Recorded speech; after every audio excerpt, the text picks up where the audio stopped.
We made peace a symbol of ours. In the name of peace we gather here now. Oh Lord, please make these days of ours on this earth filled with peace. Peace TV, the solution for humanity. تربیت سے تیری میں انجم کا ہم قسمت ہوا، تربیت سے تیری میں انجم کا ہم قسمت ہوا، گھر میرے اجداد کا سرمایہ عزت ہوا۔ تربیت کے میدان میں ماں کا رول سب سے زیادہ اہم ہے کہ یہی بچے آگے چل کر مستقبل کے باپ ہونے والے ہیں، اور اگر یہ خراب ہو گئے تو یہ اپنے لیے بھی اور اپنے ماں باپ کے لیے، اپنے ملک کے لیے، قوم کے لیے، تمام لوگوں کے لیے رسوائی کا سامان پیدا کریں گے۔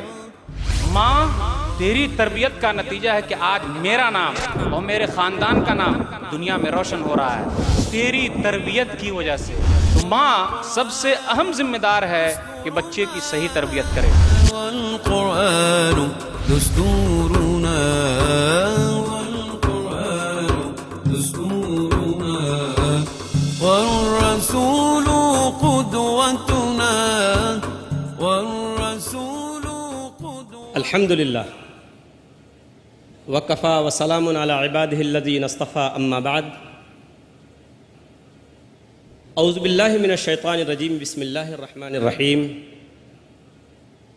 خواتین و حضرات، میں فیض الرحمن ندوی آج کی اس باوقار مجلس میں آپ تمام آنے والے مہمانوں کا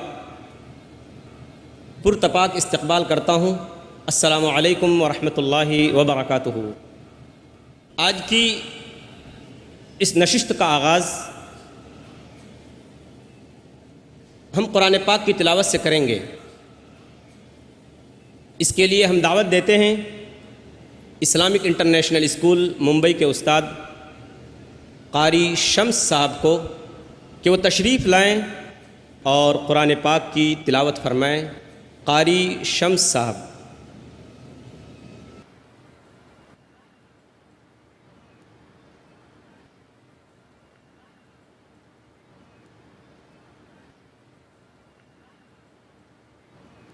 السلام علیکم ورحمۃ اللہ وبرکاتہ۔ اعوذ باللہ من الشیطان الرجیم۔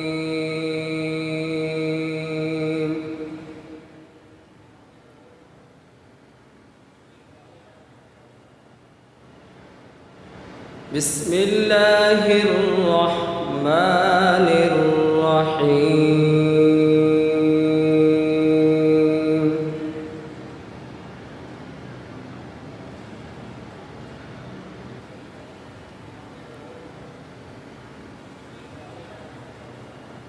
وَإِذْ قَالَ إِبْرَاهِيمُ رَبِّ اجْعَلْ هَٰذَا الْبَلَدَ آمِنًا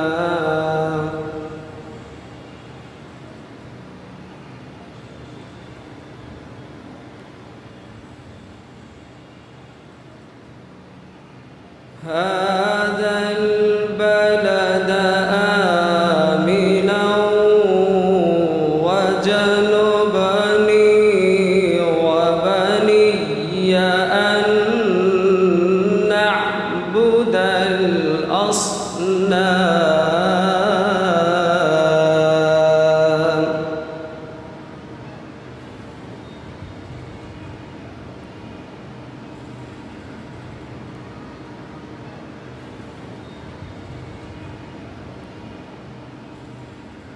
رب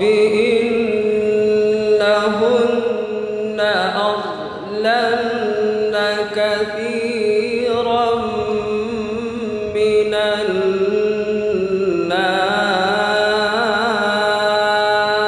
الناس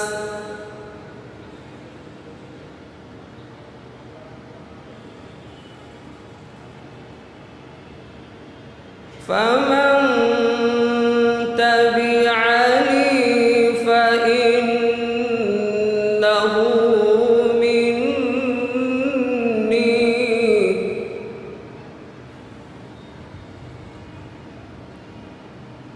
ومن عصاني فإنك غفور رحيم.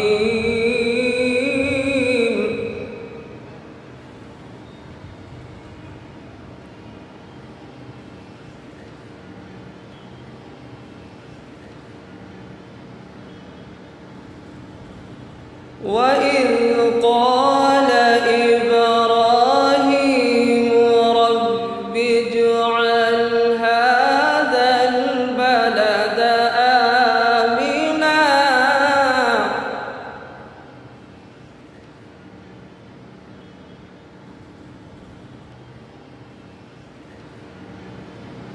هذا البلد آمنا واجنبني وبني أن نعبد الأصنام.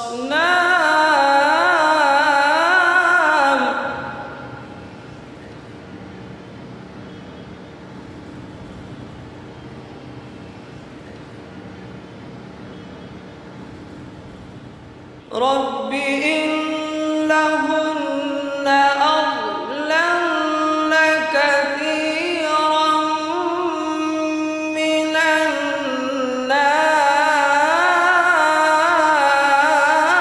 الناس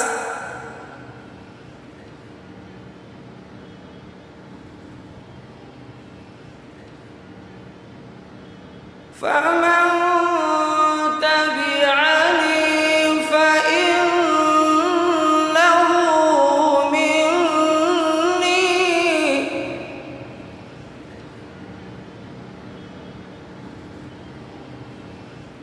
ومن عصاني فإنك غفور رحيم.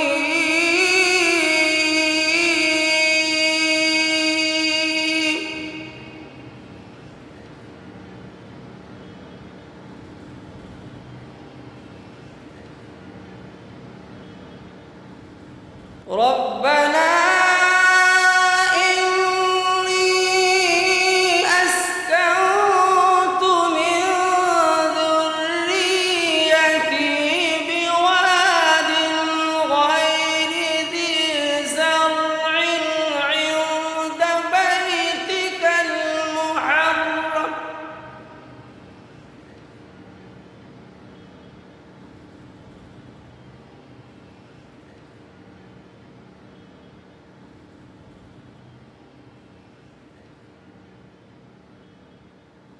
ربنا إني أسكنت من ذريتي بواد غير ذي زرع عند بيتك المحرم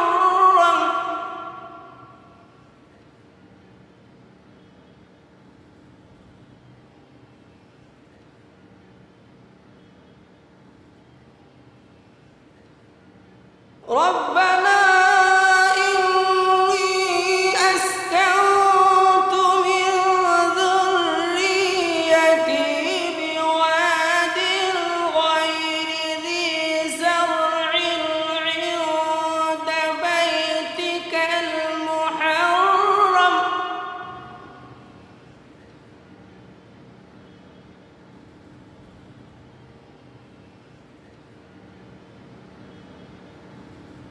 ربنا ليقيموا الصلاة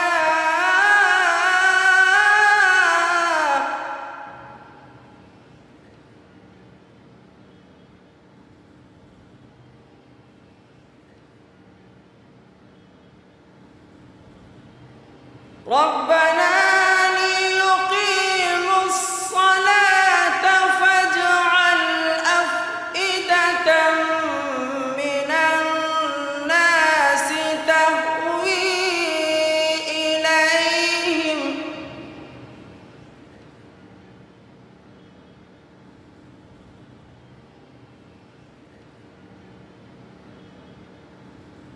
ربنا ليقيموا الصلاة فاجعل أفئدة من الناس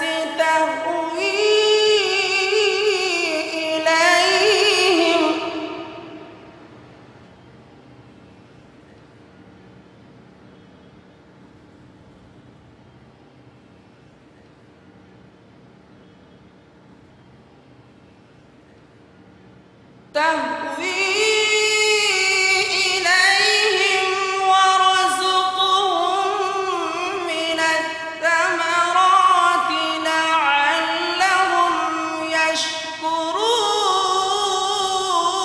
يشكرون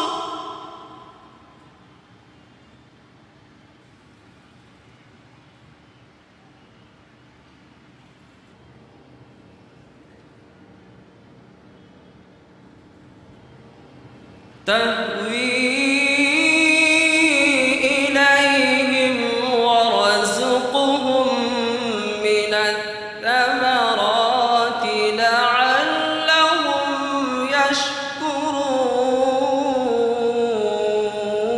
يشكرون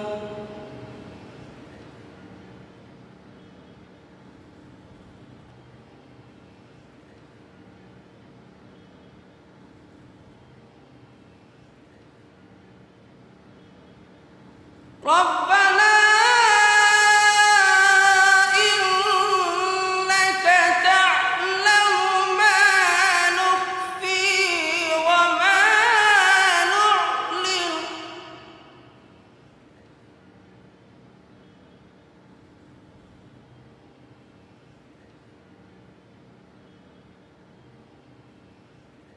وما يخفى على الله من شيء في الأرض ولا في السماء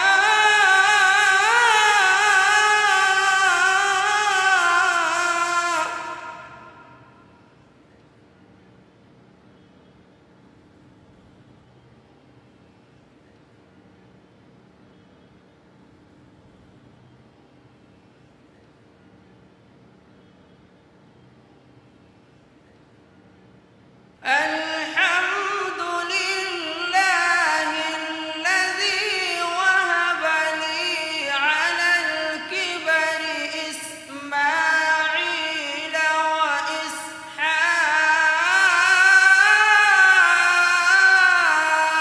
وإسحاق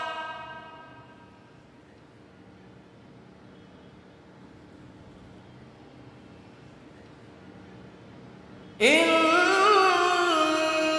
ربي لسميع الدعاء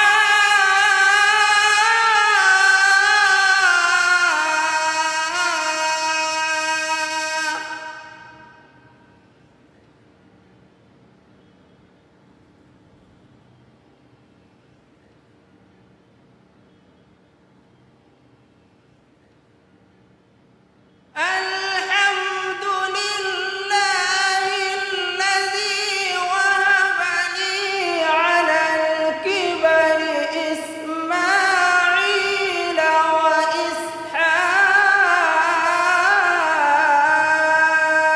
وإسحاق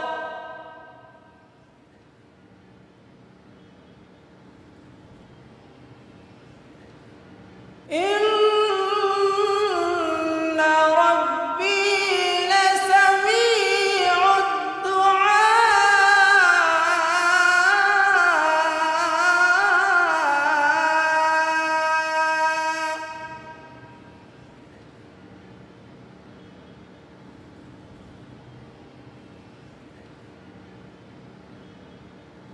رب اجعلني مقيم الصلاة ومن ذريتي ربنا وتقبل دعاء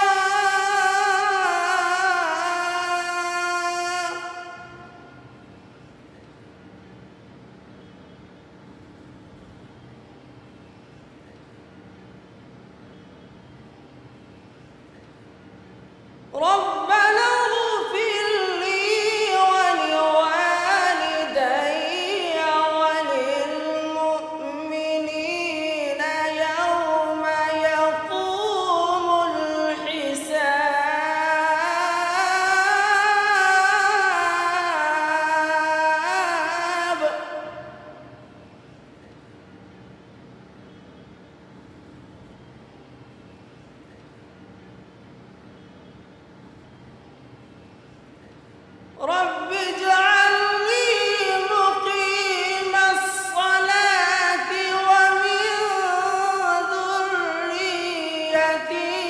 ربنا وتقبل دعاء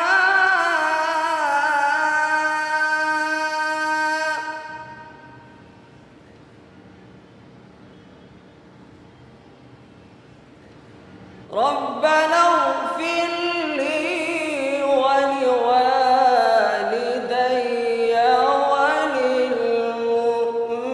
وللمؤمنين يوم يقوم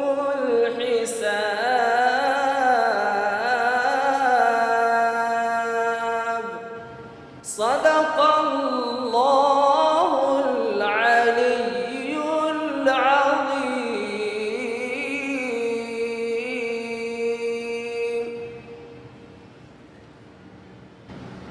جزاک اللہ قاری صاحب. الہی نسل اسماعیل بڑھ کر قوم ہو جائے، الہی نسل اسماعیل بڑھ کر قوم ہو جائے، یہ قوم ایک دن پابند صلاۃ و صوم ہو جائے. آئیے ہم تلاوت کی گئی آیتوں کا ترجمہ کرتے ہیں. قاری صاحب نے سورہ ابراہیم سورہ نمبر 14 آیت نمبر 35 سے 41 آپ کے سامنے پڑھی ہے. اللہ کی پناہ میں آتا ہوں میں شیطان مردود سے. اللہ کے نام سے شروع کرتا ہوں جو بڑا مہربان نہایت رحم کرنے والا ہے. جب انہوں نے کہا کہ اے میرے پروردگار اس شہر کو امن والا بنا دے اور مجھے اور میری اولاد کو بت پرستی سے پناہ دے. اے میرے پالنے والے معبود انہوں نے بہت سارے لوگوں کو راہ سے بھٹکا دیا ہے، پس میری تابع داری کرنے والا میرا ہے، اور جو میری نافرمانی کرے تو تو بہت ہی معاف کرنے والا اور کرم کرنے والا ہے. اے ہمارے پروردگار میں نے اپنی کچھ اولاد اس بے کھیتی کے جنگل میں تیرے حرمت والے گھر کے پاس بسائی ہے. اے ہمارے پروردگار یہ اس لیے کہ وہ نماز قائم رکھیں، پس تو کچھ لوگوں کے دلوں کو ان کی طرف مائل کر دے اور انہیں پھلوں کی روزیاں عنایت فرما تاکہ یہ شکر گزاری کریں. اے ہمارے پروردگار تو خوب جانتا ہے جو ہم چھپائیں اور جو ظاہر کریں. زمین و آسمان کی کوئی چیز اللہ پر پوشیدہ نہیں. اللہ کا شکر ہے جس نے مجھے اس بڑھاپے میں اسماعیل و اسحاق عطا فرمائے. کچھ شک نہیں کہ میرا پالن ہار اللہ دعاؤں کا سننے والا ہے. اے میرے پالنے والے مجھے نماز کا پابند رکھ اور میری اولاد سے بھی. اے ہمارے رب میری دعا قبول فرما. اے ہمارے پروردگار مجھے بخش دے اور میرے ماں باپ کو بھی بخش اور دیگر مومنوں کو بھی بخش جس دن حساب ہونے لگے. خواتین و حضرات، آج کی اس نشست میں ہمارے درمیان شیخ ثناء اللہ مدنی ہیں. شیخ ثناء اللہ مدنی فاضل Madina University Islamic International School Mumbai کے استاد اور اسلامک ریسرچ فاؤنڈیشن ممبئی کے شعبہ تحقیق کے معاون و رفیق ہیں. اس کے ساتھ ساتھ پیش ٹی وی پر خلاصہ قرآن کے نام سے آپ کا باقاعدہ پروگرام آتا ہے. ان کی تقریر کا عنوان ہے اولاد کی تربیت. اس سے پہلے کہ میں انہیں دعوت سخن دوں اس موضوع پر روشنی ڈالنے کے لیے میں اس موضوع کی کچھ وضاحت کرنا چاہتا ہوں. اللہ تعالیٰ فرماتا ہے یا ایھا الذین آمنوا قوا انفسکم واہلیکم نارا. اے ایمان والو، اے وہ لوگو جو اپنے آپ کو مومن کہتے ہو، اپنے آپ کو اور اپنے گھر والوں کو آگ سے بچاؤ. آج ہمارے لیے سب سے بڑا مسئلہ یہ بن گیا ہے اور ہم دیکھتے ہیں کہ بہت سارے بوڑھے والدین شکوہ کرتے ہیں، شکایت کرتے ہیں کہ میری اولاد نافرمان ہے، میری بات نہیں مانتی. اس کا علاج کیا ہے؟ اللہ تبارک و تعالیٰ نے اس آیت کے اندر اس کا جواب دیا ہے کہ جس طریقے سے ایک آگ ہے، اس آگ کے قریب اگر آپ کا بچہ کھیل رہا ہو تو صرف آپ نصیحت نہیں کرتے، جیسا کہ بہت سارے ماں باپ کہتے ہیں کہ میں نے اپنی اولاد کو تو سمجھا دیا، نصیحت تو کر دی، اگر وہ نہیں مانتی تو میں کیا کروں؟ تو اللہ نے جواب دیا ہے کہ جس طریقے سے دنیاوی آگ سے تم اپنے بچے کو بچاتے ہو، صرف نصیحت پر عمل نہیں کرتے کہ میں نے نصیحت کر دی اپنے بچے کو آگ سے بچنے کی، اگر میرا بچہ آگ میں چلے گیا تو میں کیا کروں؟ کوئی ماں باپ ایسا نہیں کرتے۔ تو اللہ تعالیٰ نے جواب دیا ہے کہ جس طریقے سے دنیاوی آگ میں تم صرف نصیحت کرنے پر عمل نہیں کرتے بلکہ فوراً اپنے خود سے جا کر اپنے بچے کو آگ سے بچاتے ہو، اسی طریقے سے جو جہنم کی آگ ہے اس سے بچانے کی تم کو زیادہ فکر ہونی چاہیے۔ ان کی تربیت کا، ان کی اخلاقی تربیت کا، ان کی جسمانی تربیت کا تمہیں ہر طور سے خیال کرنا پڑے گا، اچھے آداب سکھانے پڑیں گے، نیک لوگوں کی صحبت میں بٹھانا پڑے گا، انبیاء کرام کے قصے سنانے پڑیں گے، اور ان کو ان کے دلوں میں توحید کی بیج ڈالنی ہوگی۔ وہ نوح علیہ السلام کا بیٹا ہی تو تھا، نبی کا بیٹا ہے، لیکن اس نے اپنے آپ کو برے لوگوں کی صحبت میں رکھا تو اس نے نبوت کے اس پر، خاندان نبوت پر داغ لگا دیا۔ حضرت نوح علیہ السلام کی ذات بالکل بری ہے اس سے۔ شیخ سعدی نے فارسی میں ایک شعر کہا ہے کہ پسر نوح بابداں بنششت خاندان نبوتش گم شد، سگے اصحاب کہف روزے چند پینے کا گرفت مردم شد۔ کہ نوح علیہ السلام کا لڑکا نبی کا بیٹا ہے، وہ برے لوگوں کی صحبت میں بیٹھ کر اس نے خاندان نبوت پر داغ لگایا،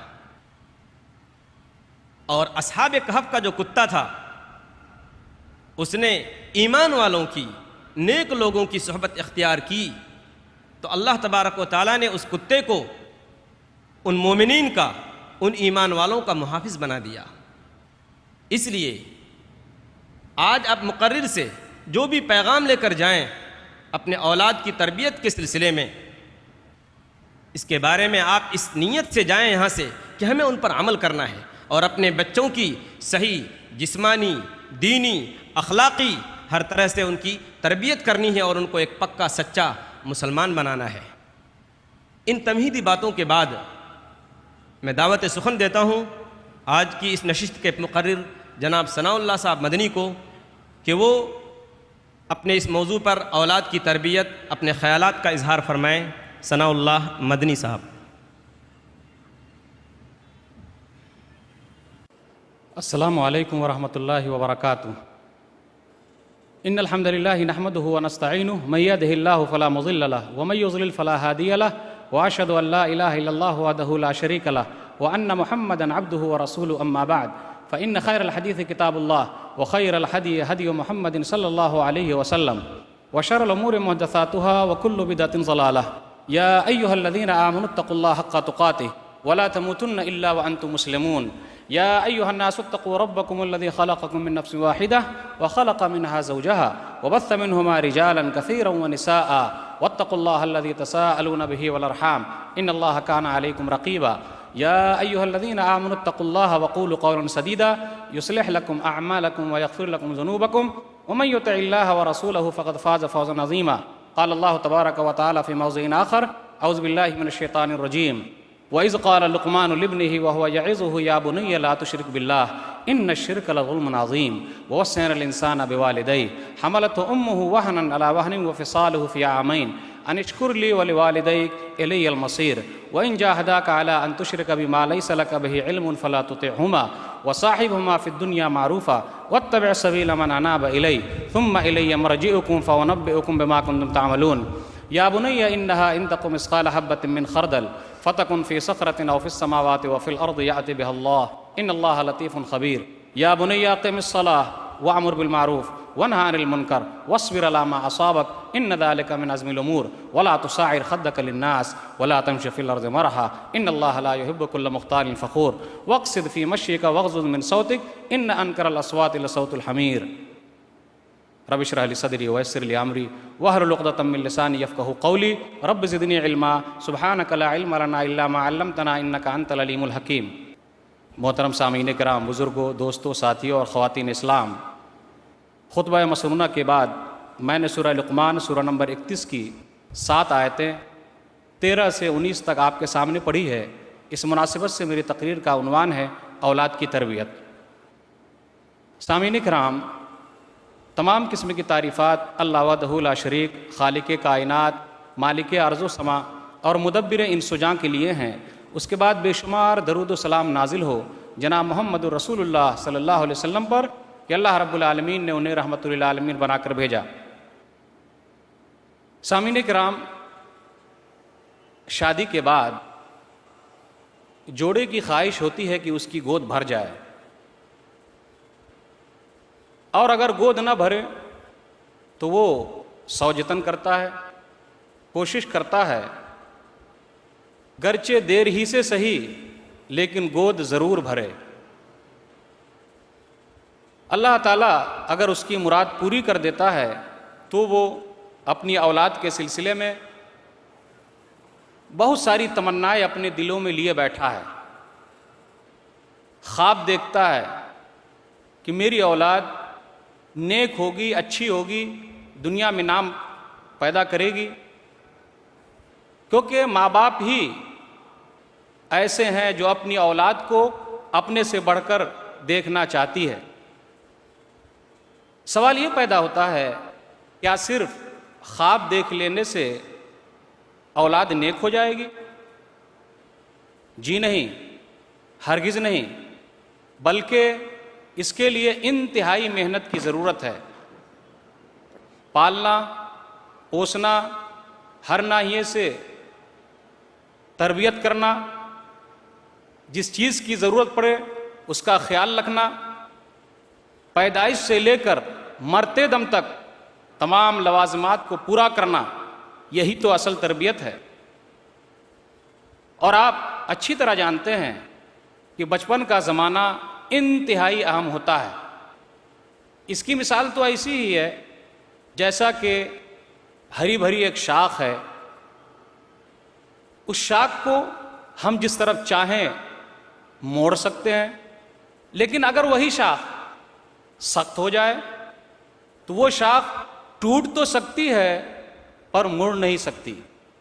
اس لیے بچپن کا زمانہ جو ہوتا ہے وہ انتہائی اہم ہوتا ہے۔ آخر اس موضوع کا انتخاب کیوں کیا گیا ہے؟ ہمارا ماحول آج کل اتنا خراب ہو چکا ہے کہ ماں باپ اکثر شکایت کرتے ہیں کہ ہماری اولاد تو خراب ہو گئی، ہمارا خیال نہیں کرتی، یہ لوگ ماں باپ کے حقوق ادا نہیں کرتے۔ آخر اس کا حل کیا ہے؟ یہ عنوان اس لیے بھی اہم ہے کہ یہی بچے آگے چل کر مستقبل کے باپ ہونے والے ہیں۔ مستقبل چاہے وہ قوم کا ہو، ملک کا ہو، ان کے ہاتھوں میں ہے۔ اگر یہ اچھے ہوں گے، ان کی تربیت صحیح طریقے سے ہوگی تو یہ اپنے بچوں کی بھی تربیت صحیح طریقے سے کر سکتے ہیں، اور اگر یہ خراب ہو گئے تو یہ اپنے لیے بھی اور اپنے ماں باپ کے لیے، اپنے ملک کے لیے، قوم کے لیے، تمام لوگوں کے لیے رسوائی کا سامان پیدا کریں گے۔ یہ عنوان اس لیے بھی اہم ہے کہ آج کل ہم لوگ بات کرتے ہیں کہ یہ دنیاوی ماہر نفسیات ہیں جن کے پاس حل موجود ہے کہ بچوں کی تربیت کیسے کی جائے۔ میں کہتا ہوں کہ آج سے 1400 سال پہلے ہی نبی صلی اللہ علیہ وسلم نے ہم لوگوں کو وہ اصول دیا کہ اگر ہم ان اصولوں پر عمل کریں، اپنی اولاد کی تربیت کریں، تو یہ شکایت کرنے کا موقع نہ ملے کہ ہماری اولاد خراب ہو گئی۔ تربیت، ربا یربی، تربیہ، پالنا، پوسنا، اچھا بنانا، پیدائش سے لے کر موت تک آنے والے جتنے بھی مراحل ہیں، جس مرحلے میں جس چیز کی ضرورت ہے اس چیز کو مہیا کرنا، اسی کا نام تو تربیت ہے۔ تربیت وہ چیز نہیں ہے کہ ہم ایک گلاس میں پانی رکھے ہوئے اور کوئی چیز ملا دیں اور بچے کو پلا دیں، ایک ہی دن میں بچہ صحیح ہو جائے گا۔ یہ ہماری اور آپ کی سب سے بڑی بھول ہے، کیونکہ بنانے میں جتنا زیادہ وقت لگتا ہے بگاڑنے میں کچھ بھی نہیں لگتا۔ تو کافی محنت کی ضرورت ہے۔ اسلام نے اولاد کی تربیت پر کافی زور دیا ہے، ہر ناحیے سے ابھارا ہے۔ اللہ تعالیٰ ارشاد فرماتا ہے سورہ تحریم سورہ نمبر 66 آیت نمبر 6، یا ایھا الذین آمنوا قوا انفسکم واہلیکم نارا، اے ایمان والو تم اپنے آپ کو اور اپنی اولاد کو جہنم کی آگ سے بچاؤ۔ کیا ہم اور آپ اپنے آپ کو اور اپنی اولاد کو جہنم کی آگ سے بچا رہے ہیں؟ جس طریقے سے باپ ذمہ دار ہے اسی طریقے سے ماں بھی ذمہ دار ہے کہ وہ اپنے بچے کی صحیح تربیت کرے۔ گھر سب سے زیادہ ذمہ دار ہے، تعلیم گاہ اس کے بعد ذمہ دار ہے، ماحول اور معاشرہ اس کے بعد ذمہ دار ہے، کیونکہ تربیتی نظام تو سب سے مل کر بنتا ہے۔ اگر ہم چاہیں کہ اکیلے ہی صحیح تربیت کر لیں تو یہ ہماری اور آپ کی بھول ہے۔ آپ گھر کے ماحول کو اچھا رکھ سکتے، لیکن اگر باہر کا ماحول خراب ہے تو آپ کے بچے کی تربیت اس طریقے سے نہیں ہو پائے گی جس طریقے سے آپ چاہتے ہیں۔ اگر آپ کو اسکول سے، مدرسے سے تعاون نہ ملے تو آپ کیسے کامیاب ہو سکتے ہیں؟ گویا کہ تربیتی نظام ایک ایسا نظام ہے کہ جب سب ملیں گے تو کامیابی مل سکتی ہے۔ اگر ماں کہہ دے کہ جی تربیت میں میرا کوئی اہم رول نہیں ہے تو یہ سب سے بڑی بھول ہے۔ اگر آپ ماں کو تربیت سے نکالنا چاہتے ہیں تو آپ کی بھی سب سے بڑی بھول ہے۔ یہ ہو ہی نہیں سکتا کہ ماں کو الگ کر دیا جائے، باپ کو الگ کر دیا جائے، ایسا نہیں ہو سکتا۔ سب مل کر اولاد کی تربیت کریں گے۔ نبی صلی اللہ علیہ وسلم نے قریش کی ان عورتوں کی تعریف کی ہے جس کا تذکرہ ہے صحیح بخاری کتاب النکاح کتاب نمبر 67 باب نمبر 12 حدیث نمبر 5082، خیر نساء رکبن الابل صالح نساء قریش احناہ علی ولد فی صغری وارعاہ علی زوج فی ذات یدہ۔ کہ بہترین عورتیں تو عرب کی عورتیں ہیں، قریش کی عورتیں ہیں جو اونٹوں پر سواریاں کرتی ہیں اور وہ اپنی اولاد کا خیال رکھتی ہے، بچپن میں دیکھ بھال کرتی ہے، اور وہ اپنے شوہر کو بہت من بھاتی ہے۔ اس لیے اردو کا مقولہ آپ نے سنا ہوگا، پیا من بھائے وہی سہاگن۔ تو یہ اردو کا جو مقولہ ہوتا ہے، تو عرب کی ان عورتوں کے لیے نبی صلی اللہ علیہ وسلم نے حدیث میں کہا تھا کہ یہ عورتیں کافی اچھی عورتیں ہیں جو اپنے بچے کی دیکھ بھال کرتی ہیں، پھر اس کے بعد اپنے شوہر کو بہت زیادہ پسندیدہ ہے۔ تربیت کے میدان میں ماں کا رول میں کہتا ہوں کہ سب سے زیادہ اہم ہے۔ باپ کے پاس فرصت کہاں ہے؟ باپ کے پاس فرصت کہاں ہے کہ وہ وقت نکالے؟ صبح نکلا تو شام کو، رات کو کب واپس آئے گا؟ تو ماں سب سے اہم ذمہ دار ہے کہ بچے کی صحیح تربیت کرے۔ اس لیے آپ کو یاد بھی ہوگا کہ عربی کے ایک شاعر نے ماں کو مدرسہ کہا ہے، الام مدرسۃ اذا اعددتها اعددت شابا طیب الاراقی، کہ ماں ایک مدرسہ ہے، اسے تم اچھا بنا لو، اگر اچھا بنا لو گے تو خاندان اچھا ہو جائے گا۔ پوچھنا چاہتا ہوں کون ہے جو اسماعیل علیہ السلام کی ماں ہاجرہ کو بھول جائے؟ پوچھنا چاہتا ہوں کون ہے جو اسحاق علیہ السلام کی ماں سارہ کو بھول جائے؟ پوچھنا چاہتا ہوں کون ہے جو عیسیٰ علیہ السلام کی ماں مریم کو بھول جائے؟ پوچھنا چاہتا ہوں کون ہے جو نبی صلی اللہ علیہ وسلم کی ماں آمنہ کو بھول جائے؟ پوچھنا چاہتا ہوں کون ہے جو زینب رضی اللہ تعالی عنہ، ام کلثوم رضی اللہ تعالی عنہ، رقیہ رضی اللہ تعالی عنہ اور فاطمہ رضی اللہ تعالی عنہ کی ماں ام المومنین خدیجہ رضی اللہ تعالی عنہ کو بھول جائے؟ ہے کوئی؟ یہی وہ مائیں تھی جن کی گود میں اسلام پلتا تھا، انہی گودوں میں انسان نور کے سانچے میں ڈھلتا تھا۔ تو آج کل کی مائیں اپنی اہمیت کیوں نہیں سمجھ رہی ہیں کہ اللہ تعالیٰ نے ان کو کتنا بڑا مقام دیا؟ کہنا چاہوں گا کہ اولاد کی تربیت کا آغاز تو شادی کے وقت ہی سے ہو جاتا ہے۔ آپ سوچ رہے ہوں گے کہ ارے یہ کیا بات کر رہے ہیں کہ شادی کے وقت ہی سے اولاد کی تربیت کا آغاز ہو جاتا ہے؟ جی ہاں، آپ کو ماننا پڑے گا کہ اولاد کی تربیت کا آغاز شادی کے وقت ہی سے ہو جاتا ہے۔ آپ کے لیے ضروری ہے کہ اپنی اولاد کے لیے اچھی ماں گھر میں لائیے، نبی صلی اللہ علیہ وسلم نے ارشاد فرمایا، صحیح بخاری کتاب النکاح کتاب نمبر 67 باب نمبر 16 باب الاقفاء فی الدین حدیث نمبر 5090، تنکح المرأۃ لاربع، کہ عورتوں سے نکاح کیا جاتا ہے 4 بنیاد پر، لمالہا مالداری کی بنیاد پر، ولحسبہا خاندان کی بنیاد پر، ولجمالہا خوبصورتی کی بنیاد پر، ولدینہا اور دینداری کی بنیاد پر۔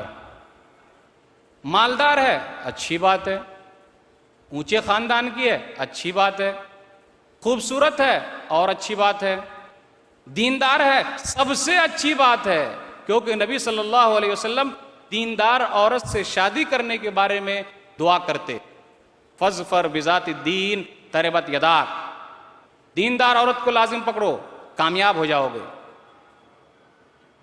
پوچھنا چاہوں گا کہ دنیا کی سب سے بہترین پونجی کیا ہے؟ ہم اور آپ وہاں تک پہنچ گئے ہوں گے کہ دنیا کا سب سے بہترین سامان کون ہو سکتا ہے؟ جی ہاں، کہنا چاہوں گا نبی صلی اللہ علیہ وسلم کی ایک حدیث ہے، صحیح مسلم کتاب الرضا کتاب نمبر 17 باب نمبر 17 حدیث نمبر 1469، الدنیا متاع، تمام دنیا سامان ہے، وخیر متاع الدنیا المرأۃ الصالحہ، اور دنیا کا سب سے بہترین سامان المرأۃ الصالحہ نیک بیوی ہے۔ کیوں؟ اس لیے کہ اس کا آگے چل کر فائدہ ہونے والا ہے بچے کی تربیت کے سلسلے میں۔ مثال دینا چاہوں گا کہ نبی صلی اللہ علیہ وسلم کی اگر اس بیوی کو آپ بھول جاتے جس بیوی نے دلاسا دیا تھا تو یہ آپ کی بہت بڑی بد نصیبی ہوگی۔ جی ہاں، ایک حدیث آپ کے سامنے پیش کرتا ہوں، صحیح بخاری کتاب بدء الوحی کتاب نمبر 1 باب نمبر 1 حدیث نمبر 3، یاد کیجئے، کن کو یاد کیجئے؟ ام المومنین خدیجہ رضی اللہ تعالی عنہا کو، بوڑھی عورت ہے لیکن کتنا نبی کا ساتھ دیا۔ اگر وہ دیندار نہیں ہوتی تو ساتھ دے سکتی تھی؟ بالکل نہیں، ساتھ دیا۔ ارے بوڑھی عورت ہے لیکن کہاں جاتی ہے؟ نبی کے لیے کھانا لے کر جاتی ہے، پہاڑوں پر جاتی ہے، غار میں جاتی ہے، ساتھ دیتی ہے۔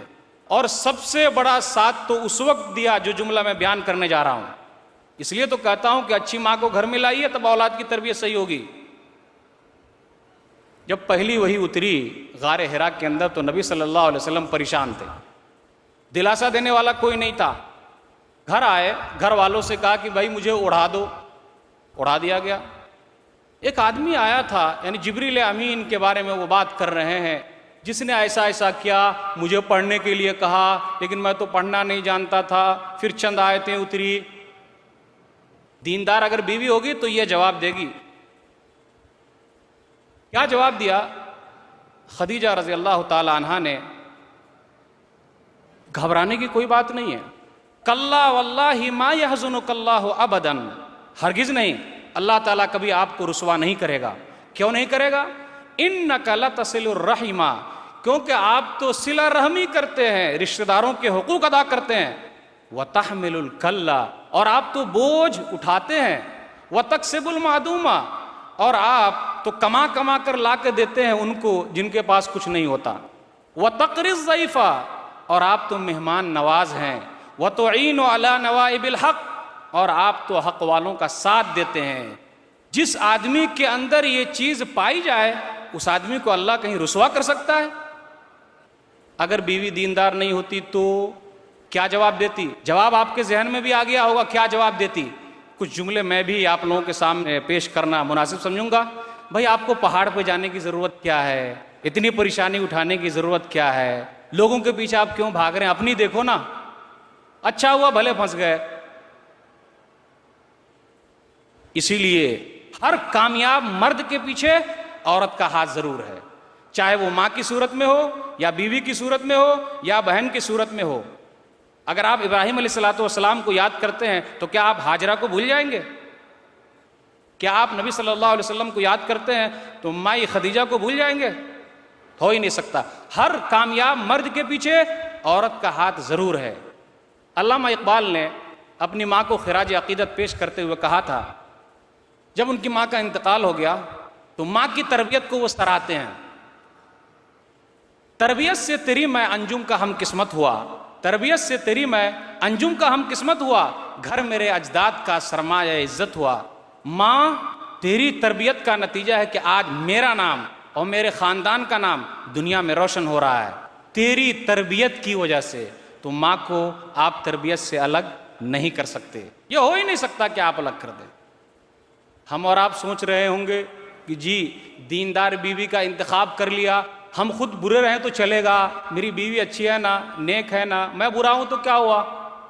جی نہیں، یہاں بھی اسلام کہتا ہے کہ جس طریقے سے دیندار عورت سے شادی کرو، دیندار مرد بھی ہو۔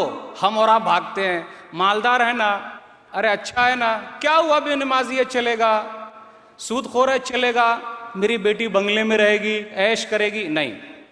نبی صلی اللہ علیہ وسلم کی حدیث سنیے، کیونکہ اس کا اثر اولاد کی تربیت پر ہونے والا ہے۔ سنن ترمذی کتاب النکاح کتاب نمبر 9 باب نمبر 3 حدیث نمبر 1084،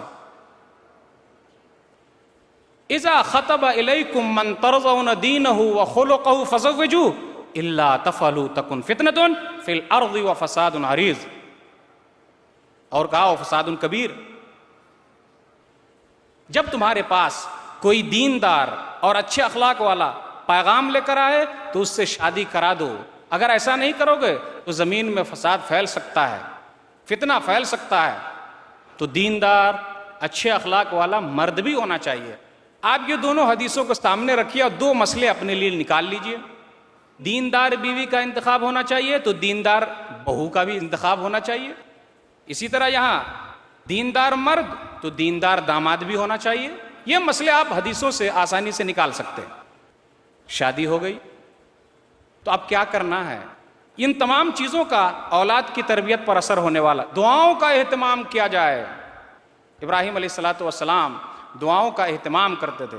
اللہ تعالیٰ نے ذکر کیا سورہ صافات سورہ نمبر 37 آیت نمبر 100 اور آیت نمبر 101 کہ اگر آپ دعا کریں گے تو رب آپ کو یہ دے گا، رب حب لی من الصالحین فبشرناہ بغلام حلیم، میرے رب مجھے نیک اولاد عطا فرما۔ تو رب نے کیا کہا؟ فبشرناہ بغلام حلیم، تو ہم نے انہیں نیک اور بردبار لڑکا عطا کیا۔ تو دعاؤں کا اہتمام کیوں نہیں؟ دعاؤں کا اہتمام ہونا چاہیے۔ اور اگر اللہ نے اولاد دے دی تو آپ کو اللہ کا شکریہ ادا کرنا چاہیے کہ اللہ نے دیا ہے۔ کسی کے اندر طاقت نہیں ہے جو آپ کو کچھ دے دے، یہ اللہ کا شکر ہے کہ اللہ نے آپ کو دیا۔ یاد کیجئے اس آیت کو، سورہ ابراہیم سورہ نمبر 14 آیت نمبر 39، الحمدللہ الذی وہب لی علی الکبر اسماعیل و اسحاق ان ربی لسمیع الدعاء۔ تمام تعریف اس اللہ کے لیے، ابراہیم علیہ السلام کہتے تمام تعریف اس اللہ کے لیے جس نے بڑھاپے میں مجھے اسماعیل دیا، اسحاق دیا، بے شک میرا رب دعاؤں کا سننے والا ہے۔ دعاؤں کا سننے والا کون ہے؟ اللہ۔ تو اگر اللہ نے آپ کو اولاد دی تو اللہ کا شکریہ ادا کیجیے۔ اولاد ہوئی لیکن بیٹی پیدا ہوئی، ہم اور آپ کافی، بعض لوگ ایسے بھی ہیں جو ناراض ہو جاتے، اپنی بیوی کو طلاق دے دیتے۔ کیا بیوی کے ہاتھ میں ہے بیٹی پیدا کرنا یا بیٹا پیدا کرنا؟ میں بات کرتا ہوں ان جاہلوں کی جو لوگ ایسا کرتے ہیں۔ یہ تو زمانی جاہلیت کی بات ہے۔ نبی صلی اللہ علیہ وسلم کے آنے سے پہلے عربوں میں یہی رواج تھا، لڑکی پیدا ہوئی زندہ ہی دفن کر دیتے تھے۔ قرآن نے بہترین نقشہ کھینچا ہے، سورہ نحل سورہ نمبر 16 آیت نمبر 58 اور آیت نمبر 59، وَإِذَا بُشِّرَ أَحَدُهُمْ بِالْأُنْثَىٰ ظَلَّ وَجْهُهُ مُسْوَدًّا وَهُوَ كَظِيمٌ يَتَوَارَىٰ مِنَ الْقَوْمِ مِنْ سُوءِ مَا بُشِّرَ بِهِ أَيُمْسِكُهُ عَلَىٰ هُونٍ أَمْ يَدُسُّهُ فِي التُّرَابِ أَلَا سَاءَ مَا يَحْكُمُونَ۔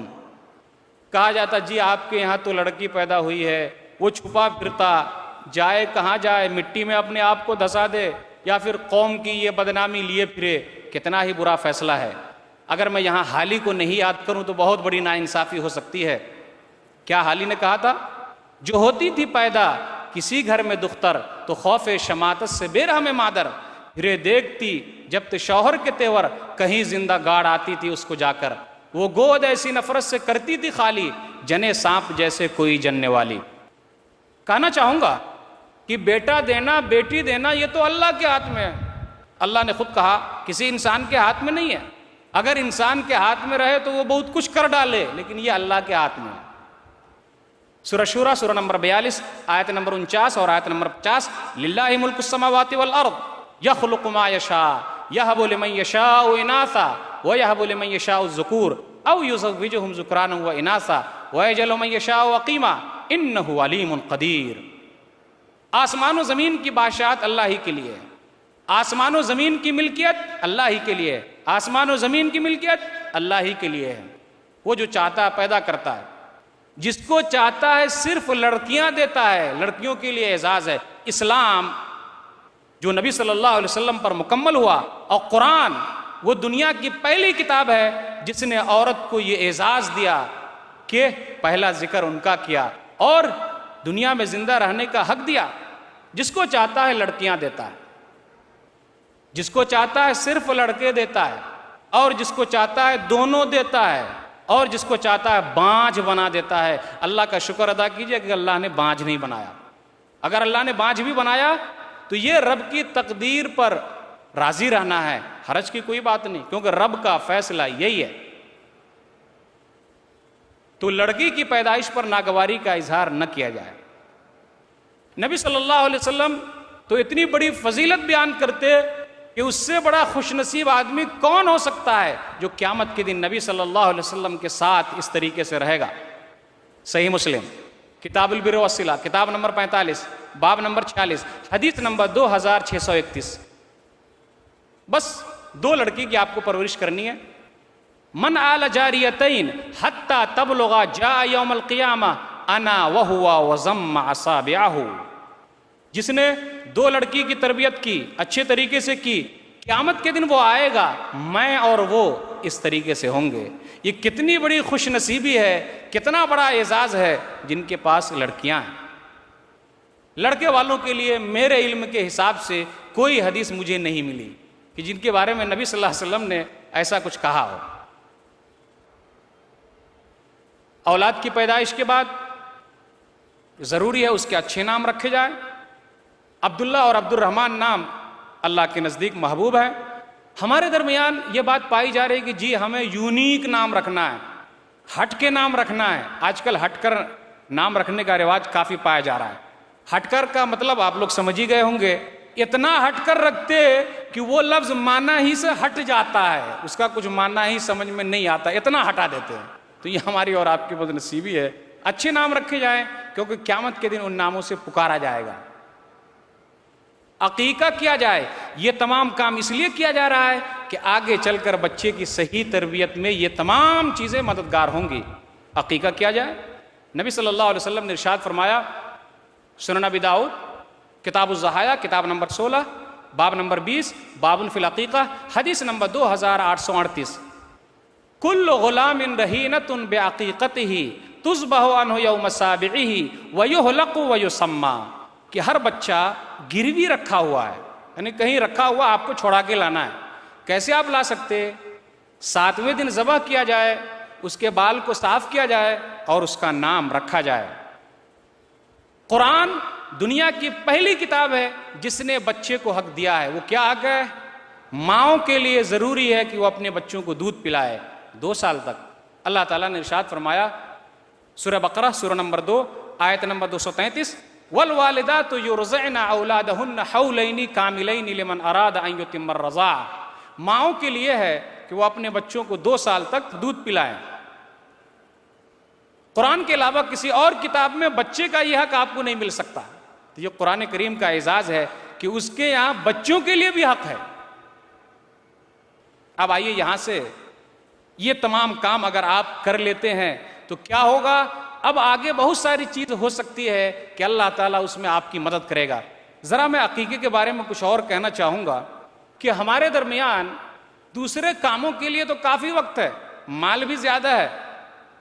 شادی بیاہ میں غلط چیز میں خرچ کرنا ہو خرچ کر دیتے، لیکن جہاں عقیقے کا مسئلہ آتا، سنت پر عمل کرنے کا مسئلہ آتا تو مسئلہ پوچھنے کے لیے آتے کہ مولوی صاحب اگر لڑکے کی طرف سے 2 نہیں کر سکے تو 1 بھی چلے گا کیا؟ ارے وہ شادی میں فضول خرچ کرنے کے لیے تیار ہوا تو مولوی سے پوچھنے کے لیے نہیں آیا، لیکن عقیقے میں 2 کو 1 کرا رہا ہے. 1 کی بھی گنجائش ہے اور لڑکی کی طرف سے 1 کرنا ہے. چھوٹے جانور کا ثبوت ہے. تو ایسا کیوں؟ کیوں ہم سنت کی طرف دھیان نہیں دیتے؟ اگر آپ یہ تمام کام کرتے ہیں تو آگے چل کر اللہ تعالیٰ آپ کے بچے میں نیک کام کرنے کا جذبہ پیدا کر سکتا ہے۔ اب آئیے یہاں سے میں تربیت کے چند گوشے کی طرف آپ کو لے جانا چاہوں گا کہ ہمیں کس طریقے سے تربیت کرنی چاہیے۔ ضروری نہیں کہ ہر چیز ترتیب کے ساتھ ہو۔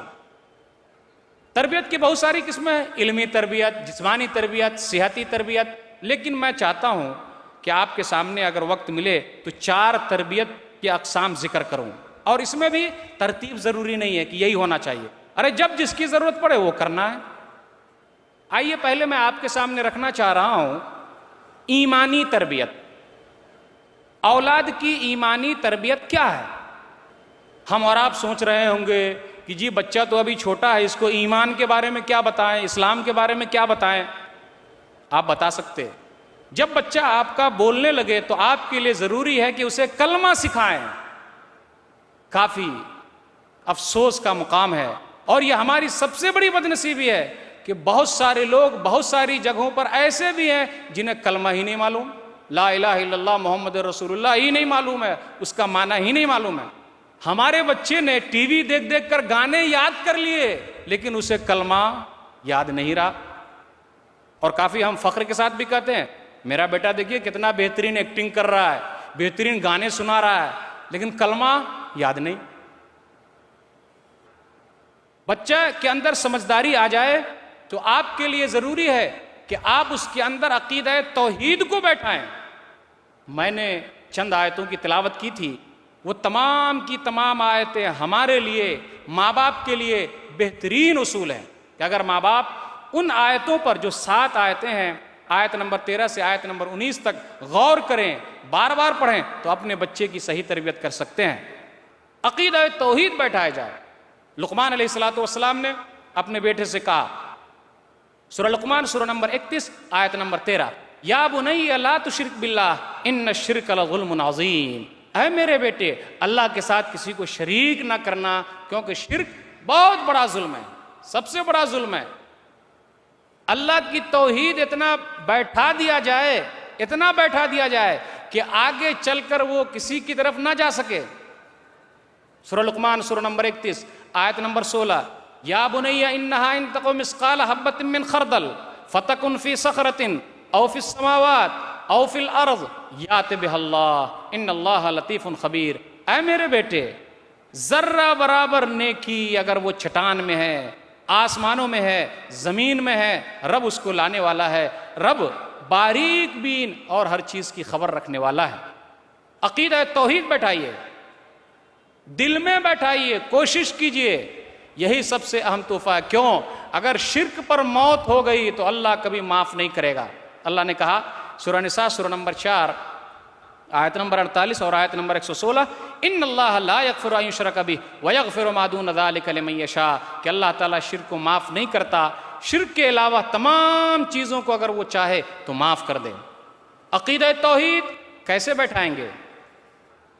اپنے بچے کے دل میں یہ بیٹھائیے کہ تمام لوگوں کی فریاد سننے والا صرف اور صرف اللہ ہے، دوسرا فریاد نہیں سن سکتا۔ میں نہیں کہتا، میں کون ہوتا ہوں کہنے والا، کہا رب نے۔ سورہ نمل سورہ نمبر 27 آیت نمبر 62، امن یجیب المضطر اذا دعا ویکشف السوء ویجعلکم خلفاء الارض االہ مع اللہ قلیلا ما تذکرون، بھلا یہ بتاؤ کون ہے جو پریشان حال کی پریشانی کو دور کرتا ہے؟ کون ہے جو تکلیف کو ختم کر دیتا ہے؟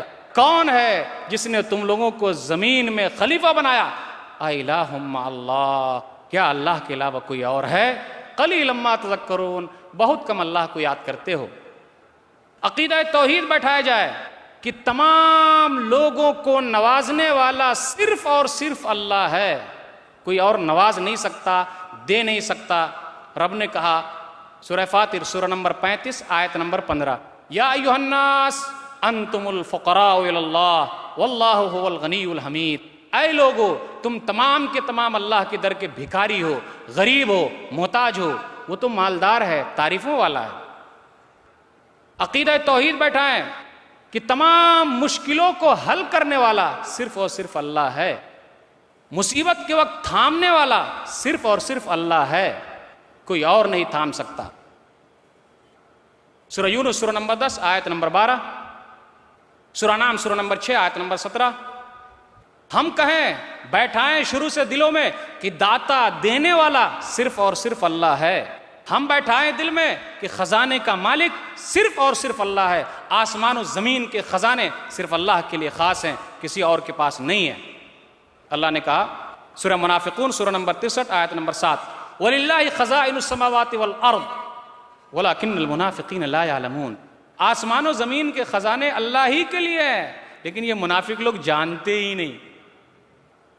نبی صلی اللہ علیہ وسلم نے بھی کہا کہ جی میں خزانے کا مالک نہیں ہوں، سورہ نام سورہ نمبر 6 آیت نمبر 50، قُلْ لَا أَقُولُ لَكُمْ عِنْدِي خَزَائِنُ اللَّهِ، جی میں یہ نہیں کہہ سکتا کہ میرے پاس خزانے اللہ کے، میں غیب نہیں جانتا ہوں، میں فرشتہ بھی نہیں ہوں۔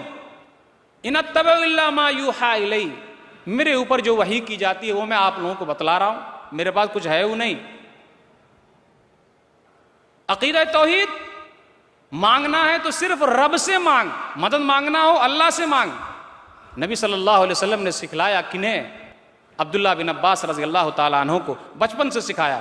ہمارا آپ کہتے ہیں نا یہ بڑا ہوگا تو سیکھ لے گا، نہیں، بچپن سے سکھائیے۔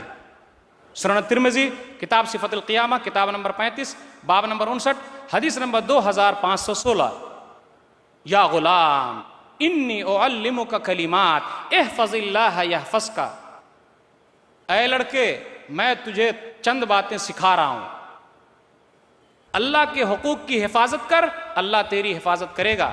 احفظ اللہ تجدہ تجاہک، تو اللہ کو یاد کر، اللہ کو اپنے سامنے پائے گا۔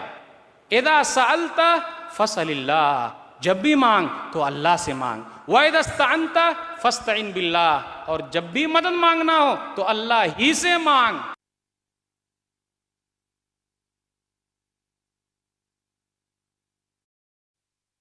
ایاک نعبد و ایاک نستعین، ہم تیری ہی عبادت کرتے ہیں اور تجھ سے ہی مدد مانگتے ہیں۔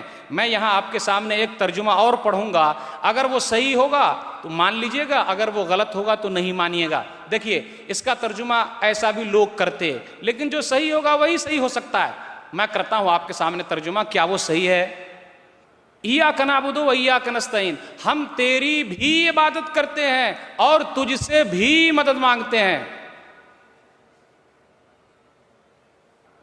ترجمہ صحیح نہیں لگ رہا ہے، پھر کرتا ہوں، ہم تیری ہی عبادت کرتے ہیں اور تجھ سے ہی مدد مانگتے ہیں، یہ ترجمہ صحیح لگ رہا ہے۔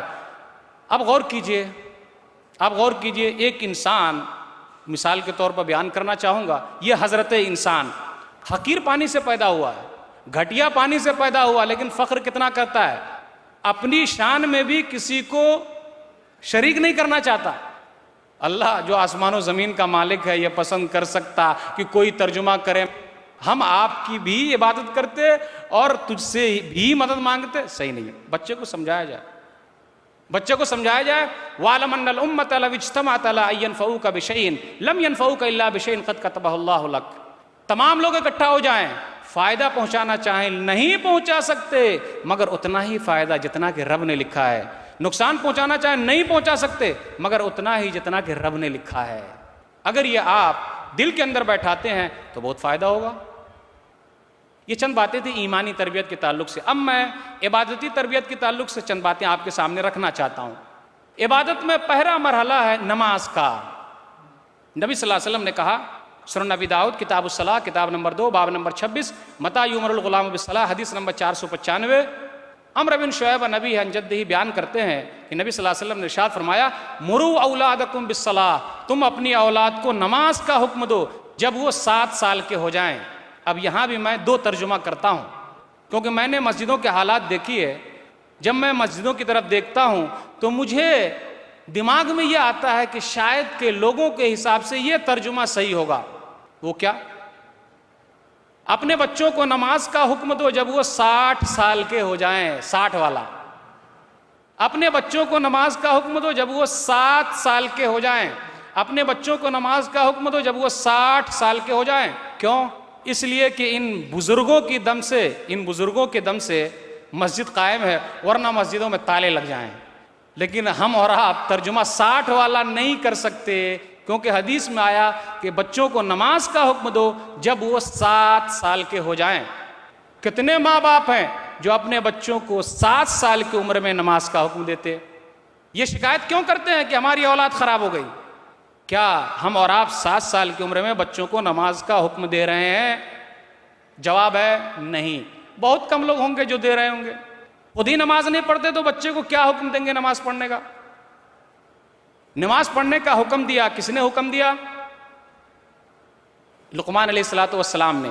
سورہ لقمان سورہ نمبر 31 آیت نمبر 17، یا بنی اقیم الصلاۃ، بیٹے نماز پڑھتے رہنا۔ نماز کا حکم دیا کس نے؟ اسماعیل علیہ السلام نے۔ وَكَانَ يَأْمُرُ أَهْلَهُ بِالصَّلَاةِ، سورہ مریم سورہ نمبر 19 آیت نمبر 55، کہ وہ اپنے گھر والوں کو نماز کا حکم دیتے تھے۔ آج ہم اور آپ نماز کا حکم دیں تو کچھ لوگ تو ایسے بھی ہوں گے ماشاءاللہ خود نمازی ہیں، فجر کے وقت اٹھ گئے، گھر سے نکل گئے نماز پڑھنے کے لیے، لیکن محترمہ کو نہیں اٹھائیں گے، ناراض جو ہو جائے گی۔ بچے کو نہیں اٹھائیں گے، چل میرے ساتھ نماز پڑھنے۔ لڑکی کو نہیں جگائیں گے، چل اٹھ کے نماز پڑھ، ناراض جو ہو جائیں گے۔ ایسا نہیں چلے گا، محنت کرنی پڑے گی تب فائدہ ہوگا، ورنہ آگے چل کے اگر یہی بچے خراب ہو گئے، بے نمازی رہے تو وہ وبال آپ پر آئے گا۔ وَكَانَ يَأْمُرُ أَهْلَهُ بِالصَّلَاةِ، کہ اسماعیل علیہ السلام اپنے گھر والوں کو نماز کا حکم دیتے تھے۔ حدیث کا اگلا حصہ، وَاضْرِبُوهُمْ عَلَيْهَا وَهُمْ أَبْنَاءُ 10 سِنِينَ، وَاضْرِبُوهُمْ عَلَيْهَا وَهُمْ أَبْنَاءُ 10 سِنِينَ، کہ جب وہ 10 سال کے ہو جائیں اور نماز نہ پڑھتے ہوں تو انہیں مارا جائے۔ نماز کے علاوہ دوسری چیزوں کے لیے ہم مارتے ہیں، لیکن نماز کے لیے کتنے لوگ ہیں، کتنے ماں باپ ہیں جنہوں نے اپنے بچے کو مارا ہے؟ جواب بہت کم۔ آگے کہا وَفَرِّقُوا بَيْنَهُمْ فِي الْمَضَاجِعِ، اب جب وہ 10 سال کے ہو جائے تو ان کے بستر بھی الگ کر دو۔ عبادتی تربیت تو یہ ہے کہ بچپن ہی سے بچے کو روزہ رکھنے کا عادی بنایا جائے۔ صحیح مسلم کتاب الصیام کتاب نمبر 13 باب نمبر 21 حدیث نمبر 1136، ربیع بنت معوذ رضی اللہ تعالیٰ عنہ کہتی ہیں کہ عاشوراء کے روزے کے بارے میں نبی صلی اللہ علیہ وسلم نے مدینہ کے گاؤں میں لوگوں کو یہ حکم بھجوا دیا کہ لوگ روزے سے رہیں۔ یہ اس وقت کی بات ہے جب رمضان کا مہینہ فرض نہیں ہوا تھا۔ ربیع بنت معوذ صحابیہ ایک عورت ہے رضی اللہ تعالیٰ عنہ، پتہ ہی چلتا ہے کہ ماؤں کو زیادہ اہتمام کرنا چاہیے۔ وہ کہتی ہیں کہ اس کے بعد فَكُنَّا بَعْدَ ذَلِكَ نَصُومُهُ وَنُصَوِّمُ الصِّبْيَانَ الصِّغَارَ مِنْهُمْ إِنْ شَاءَ اللَّهُ، کہ اس کے بعد ہم لوگ روزہ رکھتے اور اپنے چھوٹے چھوٹے بچوں کو بھی روزہ رکھواتے۔ یہ بچے اگر رونے لگتے تو کھلونے لے کر جاتے تاکہ ان کو بہلایا جائے، پھسلایا جائے اور وہ روزہ مکمل کر لیں۔ عبادتی تربیت تو یہ ہے کہ اگر اللہ نے آپ کو پیسے دیے ہیں تو جب حج پہ جا رہے ہیں تو چھوٹے بچے کو بھی لے جائیے، فائدہ آپ کا بھی ہوگا، ثواب آپ کو ملے گا۔ یہ الگ بات ہے اس بچے کا جو فرض حج ہے وہ بعد میں اسے کرنا پڑے گا۔ صحیح مسلم کتاب الحج کتاب نمبر 15 باب نمبر 72 حدیث نمبر 1336، عبداللہ بن عباس رضی اللہ تعالیٰ عنہ کہتے ہیں کہ روحہ مقام پر چند لوگوں سے نبی صلی اللہ علیہ وسلم کی ملاقات ہو گئی۔ آپ نے کہا کون ہیں آپ لوگ؟ تو لوگوں نے کہا ہم لوگ مسلمان ہیں۔ آپ کون ہیں؟ تو میں رسول اللہ ہوں، اللہ کا رسول ہوں۔ ایک عورت نے اپنے بچے کو اٹھایا، اس حدیث پر بھی غور کیجئے کہ ماں کو کتنی فکر ہے کہ وہ اپنے بچے کی صحیح تربیت کرے۔ ایک عورت نے اپنے بچے کو اٹھایا اور کہا الہٰذا حج، اللہ کے رسول کیا اس بچے کا بھی حج ہوگا؟ اس بچے کا حج ہوگا؟ نبی صلی اللہ علیہ وسلم نے کیا کہا؟ نعم وَلَكِ أَجْرٌ، ہاں اس کا بھی حج ہوگا اور تجھے ثواب ملے گا۔ تو یہ چند باتیں تھیں عبادتی تربیت کے تعلق سے۔ اب میں چند باتیں آپ کے سامنے اخلاقی تربیت سے رکھنا چاہتا ہوں۔ اخلاقی تربیت کیا ہے؟ ضروری نہیں کہ ہر چیز ترتیب سے ہو، یہ میں اپنے حساب سے آپ کے لیے ترتیب لے کر آیا ہوں۔ اخلاقی تربیت تو یہ ہے کہ بچے کو بچپن ہی سے سلام کرنے کا عادی بنایا جائے۔ کتنے لوگ ہیں جب خود ہی سلام نہیں کرتے تو ان کے بچے کیا سلام کرنا سیکھیں گے؟ ہم لوگ یہ سوچ رہے ہیں ارے سلام کرنا، یہ سکھانا، یہ سب بڑے ہو جائیں گے تو سیکھ لیں گے۔ نہیں، بچپن سے آپ سکھائیے، کیونکہ نبی صلی اللہ علیہ وسلم نے بچپن سے سکھایا. سنن ترمذی کتاب الاستئذان کتاب نمبر 40 باب نمبر 10 حدیث نمبر 2698. نبی صلی اللہ علیہ وسلم نے انس رضی اللہ تعالیٰ عنہ سے کہا یا بنی، اے میرے بیٹے، اذا دخلت علی اہلک فسلم یکون برکۃ علیک وعلی اہل بیتک، اے میرے بیٹے جب گھر جاؤ تو گھر والے کو سلام کرو، یہ تیرے لیے اور تیرے گھر والوں کے لیے اچھی چیز ہے، برکت کی چیز ہے. کہاں ہیں ہم اور آپ؟ اخلاقی تربیت تو یہ ہے کہ بچے کو کھانے پینے کے آداب سکھلائے جائیں. غور نہیں کر رہے ہم اور آپ، غور نہیں کر رہے ہم اور آپ. یہ سوچ کر چھوڑ دیا کہ ابھی بچے ہیں، چلے گا، بعد میں وہ لوگ سیکھ لیں گے. کیا ہوا؟ کیا نقصان ہوا اس کا؟ کافی نقصان ہوتا ہے. یہی بچے بائیں ہاتھ سے کھا رہے ہیں، بائیں ہاتھ سے پی رہے ہیں. ہوٹلوں کا نظارہ کیجئے، سب کچھ بائیں ہاتھ سے چل رہا ہے. آپ کو معلوم ہے نا کہ بائیں ہاتھ سے کون کھاتا پیتا ہے؟ بائیں ہاتھ سے شیطان کھاتا پیتا ہے. لیکن ہم اور آپ کچھ بھی دھیان نہیں دیتے، یہ سوچ کر چھوڑ دیتے کہ یہ بچے آگے چل کر سیکھ لیں گے. لیکن نبی صلی اللہ علیہ وسلم نے نہیں چھوڑا، ہمیں دیا ہے. کیا دیا؟ اصول دیا کہ کھانے کے وقت بھی بچوں کو سکھایا جائے کہ بسم اللہ کر کے کھاؤ، دائیں ہاتھ سے کھاؤ، اور جو قریب ہے وہ کھاؤ. صحیح بخاری کتاب الاطعمہ کتاب نمبر 70 باب نمبر 2 حدیث نمبر 5376. عمرو بن سلمہ رضی اللہ تعالیٰ عنہ کہتے ہیں کہ میں چھوٹا بچہ تھا، نبی صلی اللہ علیہ وسلم کے ساتھ ایک دسترخوان پر کھا رہا تھا. میرے ہاتھ تمام پلیٹ میں گھوم رہے تھے، تو نبی صلی اللہ علیہ وسلم نے کہا یا غلام، اے بچہ، سم اللہ، اللہ کا نام لے، وکل بیمینک، اور دائیں ہاتھ سے کھا، وکل مما یلیک، اور جو قریب ہے وہ کھا. یہ ہے اخلاقی تربیت. اخلاقی تربیت تو یہ ہے کہ ہم بچے کو بچپن ہی سے سچ بولنے کا عادی بنائیں. کافی معذرت کے ساتھ کہنا چاہوں گا کہ ہمارے بچے جو جھوٹ بول رہے ہیں، کہیں نہ کہیں ماں باپ کا ہاتھ ضرور ہے کہ انہیں جھوٹا بنا رہے ہیں. ایک مثال کے ذریعے آپ سمجھ لیجئے. کوئی آدمی ہم سے ملنے کے لیے آیا لیکن مجھے اس سے ملنا نہیں ہے، تو میں کیا بولتا ہوں اپنے بیٹے کو؟ جا بول دے ابو گھر پہ نہیں ہے. بولتے کہ نہیں بولتے؟ ارے بولتے کہ نہیں بولتے؟ ہاں بولتے ہیں. جا بول دے کہ ابو گھر پہ نہیں ہے. لیکن بچہ ہے ہوشیار، عقل مند ہے، فطرت پہ پیدا ہوا ہے، وہ بولتا ہے کہ ارے، وہ سمجھتا ہے کہ ابو ایسا کیوں بول رہے ہیں. پھر وہ جا کے بولتا ہے کہ ابو کہہ رہے ہیں کہ ابو گھر پہ نہیں ہے. مسئلہ کیا ہوا؟ کیا آپ کی عزت رہ گئی؟ کہیں نہ کہیں آپ نے سکھایا نا جھوٹ. نبی صلی اللہ علیہ وسلم نے منع کیا تھا. سنن ابی داؤد کتاب الادب کتاب نمبر 40 باب نمبر 80 حدیث نمبر 4991. عبداللہ بن عامر رضی اللہ تعالیٰ عنہ کے گھر پر نبی صلی اللہ علیہ وسلم موجود ہیں. ان کی ماں نے بلایا. نبی صلی اللہ علیہ وسلم نے کہا کیوں بلا رہی ہو؟ میں کھجور دینا چاہتی ہوں. نبی صلی اللہ علیہ وسلم نے کہا اگر تو کھجور نہیں دیتی تو یہ جھوٹ لکھا جاتا. آج کل مائیں بچوں کو بہلانے اور پھسلانے کے لیے کیا نہیں کرتی. اچھے اخلاق سکھائے جائیں، ماں باپ کا ادب بھی سکھایا جائے، پڑوسیوں کے حقوق بتلائے جائیں. بچپن سے یہ تمام کام بچوں کے اندر ڈالا جائے. بڑوں کی عزت سکھائی جائے. آج کل ہے نا کہ جی بچے تو آج کل بڑوں کی عزت نہیں کرتے، تو کیا ہم چھوٹوں پر رحم کر رہے ہیں کیا؟ ہر چیز بدل گئی، ہم اور آپ نے بدل دیا، جبکہ تمام اصول موجود ہیں. ایسا کیوں نہیں کرتے؟ ہونا چاہیے کہ ہم بچوں کی صحیح تربیت کریں. اب میں چند باتیں آپ کے سامنے جنسی تربیت کے تعلق سے رکھنا چاہتا ہوں. جنسی تربیت سے مراد میں اس جنس کی بات نہیں کر رہا جو آج کل دنیا والے مطالبہ کر رہے ہیں، اس کی بات میں نہیں کر رہا ہوں. جنسی تربیت سے مراد جب بچے بالغ ہو جائیں تو ہم اور آپ کیا کریں؟ انہیں بلوغت کے احکام بتلائیں. مائیں اپنی بچیوں کو حیض کے احکام بتلائیں، غسل کے احکام بتلائیں، وہ تمام کام بتلائیں جس کے ذریعے بلوغت کا ذکر قرآن اور حدیث میں موجود ہے، تاکہ وہ صحیح طریقے سے اپنی زندگی گزار سکیں. جیسے جب بچہ بالغ نہیں ہوا ہے تو گھر میں جب داخل ہو تو 3 اوقات اجازت لے کر آئے.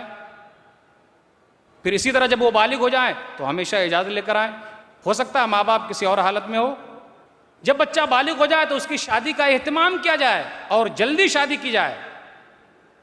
آج کل نوجوانوں سے بھی مجھے شکایت کرتے کیا آپ شادی کی بات کرتے ہیں، ابھی ہم لوگ پاؤں پر کھڑے ہی نہیں ہوئے، جب کھڑے ہو جائیں گے تو شادی کریں گے. الحمدللہ ابھی بھی آپ پاؤں ہی پر کھڑے ہیں، پاؤں ہی سے تو چلتے ہیں.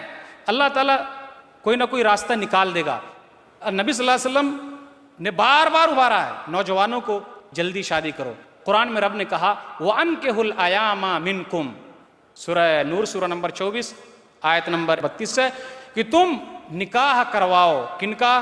ان کا نکاح کرواؤ جن کے پاس ہے نہیں. جیسے عورت ہے، شوہر نہیں ہے، شوہر کا انتظام کیا جائے. پھر اسی طرح اگر مرد ہے، بیوی نہیں ہے، اس کا انتظام کیا جائے. اگر آپ بچے کی صحیح تربیت کرتے ہیں تو آپ کا فائدہ ہوگا، یہاں بھی فائدہ ہوگا، نام روشن ہوگا. یہ کس کا بیٹا ہے؟ فلاں کا بیٹا ہے، صحیح تربیت کی ہے. اور اگر آپ دنیا سے آپ چلے گئے تو آپ کے لیے صدقہ جاریہ ہے. صحیح مسلم کی روایت ہے، کتاب الوصیہ، کتاب نمبر 25 باب نمبر 3 حدیث نمبر 1631. اور اگر آپ نے صحیح تربیت نہیں کی تو یہی بچے آپ کے دشمن ہیں. سورہ تغابن سورہ نمبر 64 آیت نمبر 14 یا پھر آیت نمبر 15، یہ دشمن ہے. اس لیے تیاری کیجئے اور بچے کی ہر ناحیے سے تربیت کیجئے. بچوں کے درمیان ناانصافی نہ کیجئے، ہر ایک کو برابر سے لیجئے، زیادہ مت ڈرائیے. ان کے لیے دعاؤں کا اہتمام کیجئے، اللہ سے مانگیے اور پوری زندگی لگائیے، ورنہ قیامت کے دن آپ سے پوچھ لیا جائے گا. میں اس دعا کے ساتھ آپ سے رخصت ہو رہا ہوں جو بہت اہم دعا ہے. سورہ فرقان سورہ نمبر 25 آیت نمبر 74، ربنا هب لنا من ازواجنا وذرياتنا قرة اعین واجعلنا للمتقین اماما. اے ہمارے رب، ہمارے لیے ہماری اولاد میں سے آنکھوں کی ٹھنڈک بنا اور تو ہمیں نیک لوگوں کا امام بنا. اللہ تعالیٰ سے دعا ہے کہ اللہ تعالیٰ ہم لوگوں کو اپنے اولاد کی صحیح تربیت کرنے کی توفیق دے. آمین. وآخر دعوانا الحمدللہ رب العالمین وصلی اللہ علی نبینا محمد وآلہ وصحبہ اجمعین والسلام علیکم ورحمۃ اللہ وبرکاتہ. جزاک اللہ مولانا ثناء اللہ صاحب.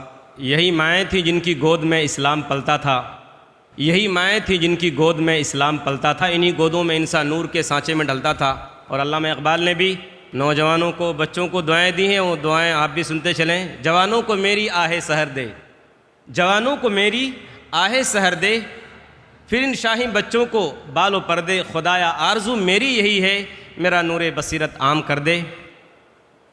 گزارش کرنا چاہوں گا میں تمام سامعین سے کہ ہمارے والنٹیئر حضرات لیڈیز میں بھی اور بھائیوں میں بھی کوشچن سلپ لے کر کھڑے ہوئے ہیں. جن بھائی کو کوئی سوال کرنا ہو یا لکھنا ہو وہ لکھ کر اپنا نام اور پروفیشن، پیشہ لکھ کر بھیج سکتے ہیں.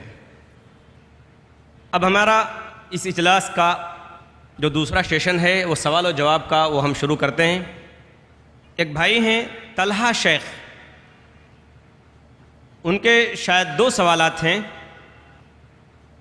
پہلا سوال یہ ہے کہ کیا اولاد کی مانگیں پوری کرنی چاہیے؟ کیا اولاد کی مانگیں پوری کرنی چاہیے؟ دلیل کے ساتھ جواب دیجیے. بھائی نے سوال کیا اولاد کی مانگیں پوری کرنی چاہیے؟ دلیل کے ساتھ جواب دیجیے. اولاد کی اگر جائز مراد ہے تو اس کو پوری کرنے میں کوئی حرج نہیں ہے، لیکن یہ دیکھیں کہ اگر بار بار آپ پوری کر رہے ہیں اور اس کے ذریعے وہ حرام کام کی طرف جا رہا ہے تو کہیں ایسا نہ ہو کہ آگے چل کر وہ آپ کے لیے نقصان ہو. تو آپ اس میں بھی رکاوٹ لائیے، بیچ میں کچھ دیر کے بعد دیجئے یا پھر کچھ دنوں کے بعد دیجئے، کچھ مہینوں کے بعد دیجئے، کیونکہ بار بار ہر مراد پوری کرنے سے وہی بچہ آگے چل کے آپ کے لیے نقصان ہو سکتا ہے. کیونکہ قرآن مجید کی وہ آیت میں نے اخیر میں جو پڑھی تھی وہ یہی نا، انما اموالکم واولادکم فتنہ، سورہ تغابن سورہ نمبر 64 آیت نمبر 15 ہے. آیت نمبر جو 14 اس میں یہی لکھا ہوا ہے. کیا لکھا ہوا ہے؟ یا ایھا الذین آمنوا ان من ازواجکم واولادکم عدو لکم. اے ایمان والو، تمہاری بعض بیویاں اور تمہارے بعض بچے دشمن ہے. کیونکہ آپ بار بار اس کی مراد کو پوری کریں گے، ناجائز مراد بھی پوری کریں گے تو یہی آپ کے لیے کیا ہو جائیں گے؟ دشمن ہو جائیں گے اور آپ کے لیے نقصان دہ ہیں. اس لیے مجھے امید ہے کہ جو جائز مرادیں ہیں اس کو ضرور پوری کیجئے، لیکن جائز میں بھی اس طریقے سے نہ ہو جو آپ کے لیے نقصان دہ ہو جائے، تو اس سے آپ دور رہیے. واللہ عالم بالصواب. ایک بھائی ہیں SA خان، ان کا سوال یہ ہے کہ نئی روشنی، نیا فیشن و نئی ایجادات کے ماحول میں بچوں کی تربیت کیسی ہو جبکہ پریس، میڈیا وغیرہ تمام بے حیائی پر مبنی ہے؟ بھائی نے سوال کیا کہ آج کل کا جو ماحول ہے، ہر طریقے کا ماحول ہے، بچوں کی تربیت کیسے ہونی چاہیے. میں نے جب تقریر شروع کی تھی تو اس وقت 3 چیزیں میں نے ذکر کی تھی کہ اچھی تربیت کہاں سے آپ شروع کر سکتے؟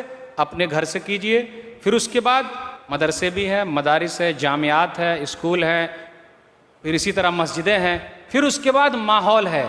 اب یہ تمام چیزیں جو ہمارے درمیان آئی ہے تو ہم بچے کو صحیح کیا بتلائیں؟ تو آپ اس چیزوں میں صحیح جو چیز ہے وہ چیز بچوں کو بتلائیے، صحیح جو چیز ہے اس کی رہنمائی کیجیے۔ آپ یہ دیکھیے کہ وہ کس کے ساتھ جا رہا ہے، اگر اس کے ساتھی لوگ خراب ہیں تو ان سے روکیے، کیونکہ فارسی کے شاعر نے بھی کہا تھا صحبت سالے ترا سالے کند، صحبت تالے ترا تالے کند، کہ اگر وہ اچھے کی صحبت میں رہے گا تو اچھا بنے گا، برے کی صحبت میں رہے گا تو برا بنے گا۔ تمام ماحول کو آپ کو پڑھنے کی ضرورت ہے، اور یہ تمام چیزوں میں اچھی چیز لینے کی ضرورت ہے جو اسلام کے حساب سے ہے۔ میں ان لوگوں کے لیے بھی کہنا چاہوں گا جو لوگ مومنوں کے درمیان اختلاف پیدا کرنا چاہتے اور جو لوگ ان کے بچوں کو خراب کرنا چاہتے، بڑی سخت وعید آئی ہے۔ سورہ نور سورہ نمبر 24 آیت نمبر 19، ان الذین یحبون ان تشیع الفاحشۃ فی الذین آمنوا لہم عذاب علیم فی الدنیا والآخرہ، کہ بے شک وہ لوگ جو چاہتے ہیں کہ ان لوگوں کے درمیان جو مومن لوگ ہیں برائیاں پھیلے، ان کے لیے دردناک عذاب ہے دنیا میں بھی اور آخرت میں بھی۔ تو یہی اس طریقے سے بہتر ہوگا کہ جو اچھی چیزیں ہیں، جائز چیزیں ہیں، قرآن و حدیث کے حساب سے ہے، آپ اس کو لیجئے، وہ چیزیں دکھلائیے، اور اللہ تعالیٰ سے دعا بھی کرتے رہیے، اللہ تعالیٰ آپ کی مدد کرے، آمین۔ رفیق عبدالرزاق صاحب کا سوال یہ ہے کہ کیا بچوں کو مسجد میں الگ صف میں کھڑا کیا جائے؟ بھائی نے سوال کیا ہے کیا بچوں کو مسجد میں الگ صف میں کھڑا کیا جائے؟ میرے حساب سے اگر آپ الگ صف میں بچوں کو کھڑا کرتے ہیں تو آپس میں مستی کر کر کے پوری مسجد کو خراب کر دیں گے۔ ایسا کچھ واقعہ ملتا ہے اور صحابہ کرام کا اور ان کا کہ وہ لوگ بچوں کو بیچ بیچ میں رکھتے تھے تاکہ وہ نماز کا بھی طریقہ سیکھ سکیں۔ اور آپ کو صحیح مسلم کی وہ حدیث بھی یاد ہوگی کہ نبی صلی اللہ علیہ وسلم نماز پڑھنے کے بعد جب نکلتے تو چھوٹے چھوٹے بچوں کے گالوں پر ہاتھ پھیرتے، یعنی ان کو آپ اچھا کہتے تاکہ ان لوگوں نے نماز پڑھا ہے تو ان کی حوصلہ افزائی کرتے۔ تو الگ سے صف بنانے کی جہاں تک حدیث ہے مجھے اس سلسلے میں اس کا علم نہیں ہے، لیکن بہتر طریقہ یہی ہوگا کہ بچوں کو مردوں کے صفوں میں رکھا جائے، بیچ بیچ میں رکھا جائے، سائڈ میں رکھا جائے، تاکہ وہ آپس میں نہ ملیں اور مستی نہ کریں۔ واللہ عالم بالصواب۔ عبدالباری خان،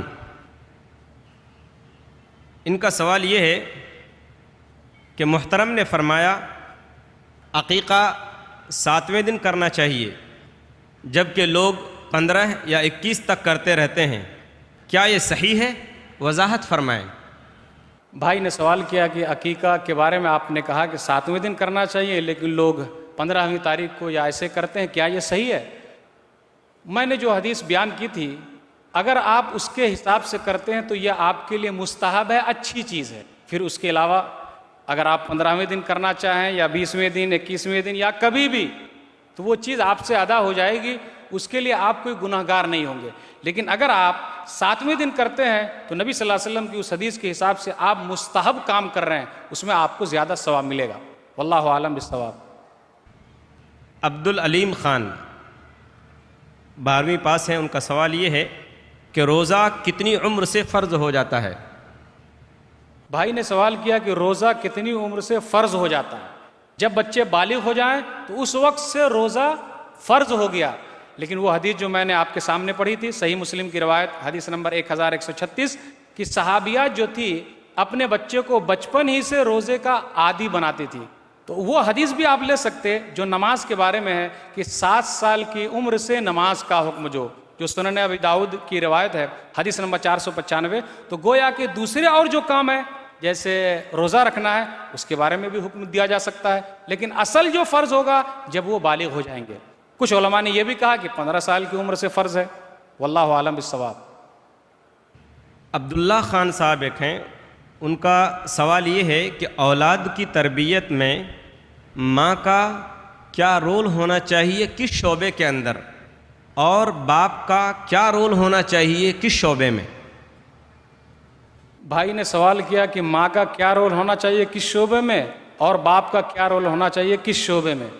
قرآن و حدیث میں دونوں کے لیے الگ الگ کوئی شعبہ تو نہیں آیا، جس وقت جو چیز سامنے ہے جس کے ہے وہ اس کی تربیت کرے، ورنہ اگر آپ خاص کر دیتے ہیں اور اس درمیان میں آپ نہیں رہتے تو وہ بچہ اگر کوئی غلط کام کر رہا ہے، ماں موجود ہے، وہ کہے گی جی میرے لیے یہ کام نہیں ہے، باپ آ کے کریں گے، تو یہ صحیح نہیں۔ ہاں جہاں مردوں کا کام ہے، مردوں کا رہنا ضروری ہے، بغیر اس کے کام نہیں چل سکتا، تو وہ کام مرد کریں، باپ کریں. لیکن جہاں جو کام عورتیں بھی کر سکتی ہے، ماں بھی کر سکتی ہے، جو طریقہ جائز ہے تو اس کے کرنے میں کوئی حرج نہیں. ہم کسی چیز کو خاص نہیں کر سکتے، لیکن جہاں مردوں کے لیے کوئی چیز خاص ہے تو وہ چیز مردوں کے لیے خاص ہو سکتی ہے.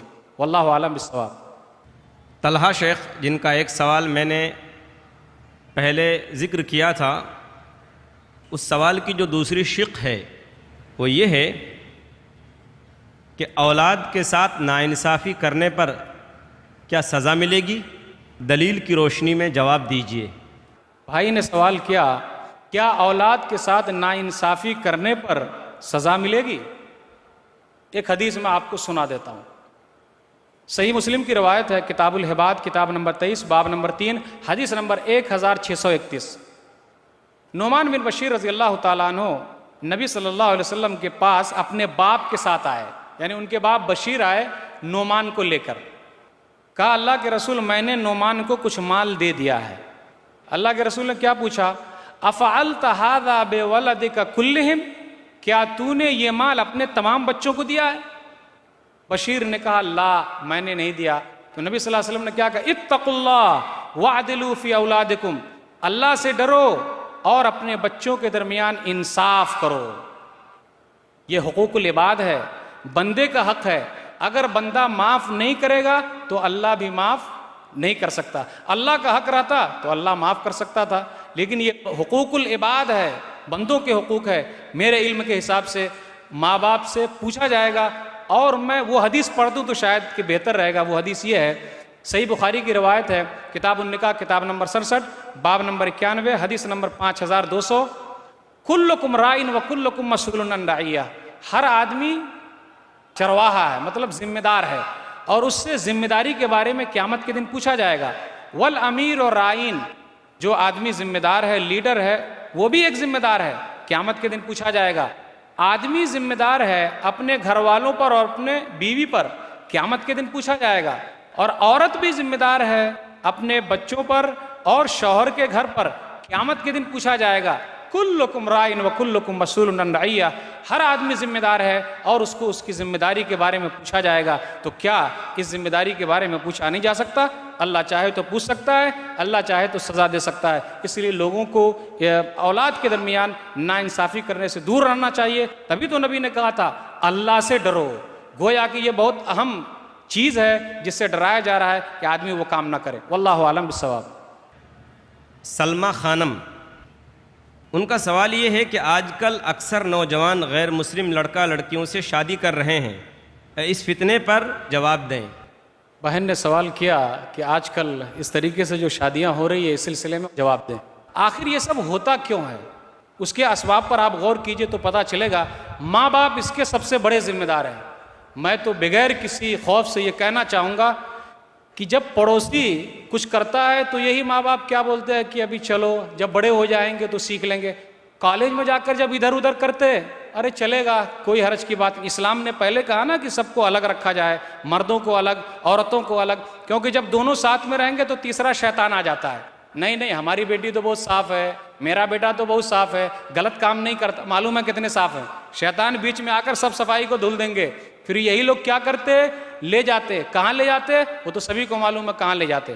اور آج کل بہت ایسا چل رہا ہے. تو یہ کون اس کے ذمہ دار ہے؟ ماں باپ سب سے بڑے ذمہ دار ہیں. یہ بھی چیز ہے کہ یہ چیز ایسی کیوں ہو رہی ہے کہ ماں باپ جلدی شادی نہیں کر رہے ہیں. کیا بولتے ہیں؟ ابھی میرا بیٹا کتنے سال کا ہوا ہی ہے، اور بڑا ہوگا کیونکہ اس کی کمائی جو کھا رہے ہیں. میری بیٹی کتنے سال کی ہوئی ہے، ارے کوئی اچھا داماد مل کر رہا ہے. میری بیٹی کتنی اچھی ہے، آدمی ملتا ہے، ارے کوئی موٹا ہے، ناٹا ہے. میری بیٹی کتنی پڑھی لکھی ہے، کوئی مل نہیں رہا. کرتے کرتے عمر کو برباد کر دیتے. پھر کیا ہوتا ہے؟ شیطان بھٹکاتا ہے اور یہ لوگ دوسرے راستے پر چلے جاتے ہیں. تو یہی ماں باپ ناراض ہو جاتے. بیٹے نے ناک کٹوا دی اور بیٹی نے ناک کٹوا دی. ضروری ہے شادی میں جلدی کیا جائے. دیندار لڑکا مل جائے شادی کر لو، اخلاق والا مل جائے شادی کر لو. مالدار نہیں ہے تو کیا ہوا، اللہ آج کل دے دے گا، کیونکہ مال تو ایک وراثت ہے. آج اس کے پاس تو کل اس کے پاس تو پرسوں اس کے پاس. یہ تمام کام اس لیے ہو رہے ہیں کہ ماں باپ اس کے سب سے بڑے ذمہ دار ہیں. وہ کوتاہی کرتے تو یہ بچے بھٹک جاتے ہیں. اللہ تعالیٰ سے دعا ہے کہ اللہ تعالیٰ ہم لوگوں کو سمجھ دے. آمین.